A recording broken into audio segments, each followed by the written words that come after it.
Ya ayyuhalladhina amanu. You see the passage began, Ya ayyuhan nas. Remember that? All humanity. But Allah is saying all of humanity has disappointed me. So the responsibility falls on you. Let me teach you what you will do to appreciate Allah. Here's how you appreciate Allah.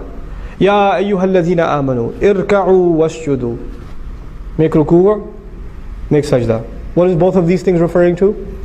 Salat. The first act Allah teaches first He complained about humanity. You're not doing your job in appreciating me. You believers, it's your turn.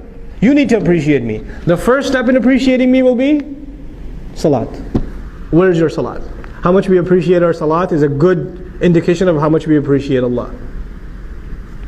How active, how vigilant we are in getting up out of bed. How lazy we feel in making it to the masjid. How lazy we feel, how bored we are when the recitation is not entertaining enough.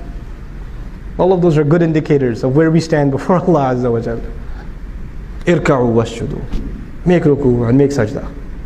And irka'u wasjudu are parts of salat, but they're also attitudes.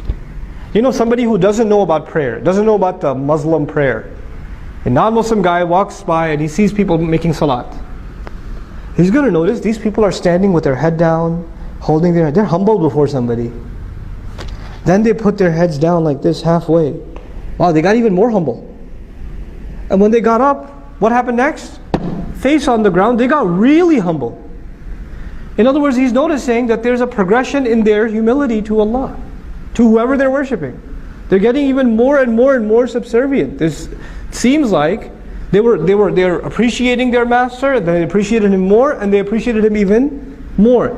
The progression of salat itself teaches us that we're supposed to evolve, grow in our humility to Allah.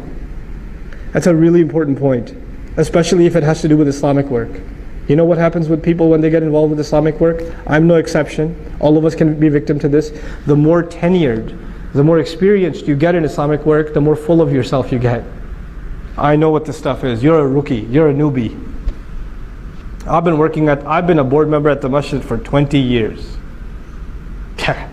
What do these guys know? You know? I ran the MSA 2 semesters in a row. When you get experience, and you don't get more humble, you get more arrogant. Because you know, in any other job, when you have more experience, you have more credentials, you have more respect, you have more appreciation, you're worth more. Right? Allah is teaching us the exact opposite attitude. The more you grow in deen, the more humble you should get. The more humble you should get. Subhanallah. And you'll notice, it's a good check. It's a good gauge. What was Iblis's problem? Adam alayhi salam, what's on his resume? How long he's been doing so? What kind of experience he has? He gets a promotion over me. Now imagine you're a volunteer, you're helping out at the MSA at the college or at the Sunday school, you've been volunteering for 2-3 years, and they pick a new principal for the Sunday school. You even had your inauguration speech ready, and they pick this 18-year-old kid to be the principal of the Sunday school.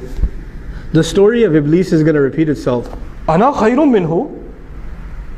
What do you mean him? I got the experience, man. I should have been the principal. That should have come to me. The story repeats itself. It's not just a story that happened a long time ago.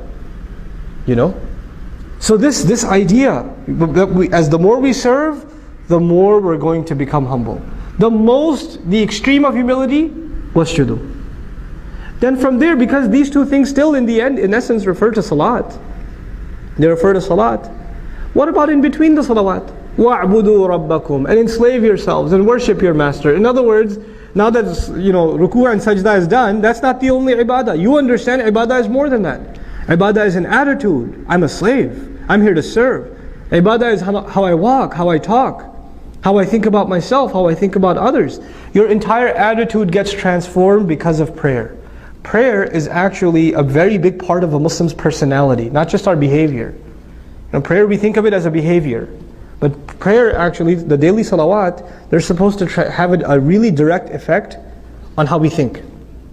Our attitudes, our thought process, our mentality. Between Dhuhr and Asr, my thoughts are going to be impacted by the Dhuhr prayer. Between Asr and Maghrib, my thoughts, my priorities are going to be impacted by the Asr prayer. It's the way a Muslim carries himself as a abd. That's shaped. That's what the salawat do. You know how pillars hold a building together? The salawat hold our day together. They hold our day together. In between, the between hours are dictated by what quality of salat we have. Now if the salat itself becomes empty, if the salat becomes just cardiovascular exercise, this just becomes a review session for Surah Al-Ikhlas and Surah Al-Kawthar, because you don't have time for anything more. You know? If it just becomes that, you're not going to see a change in your personality.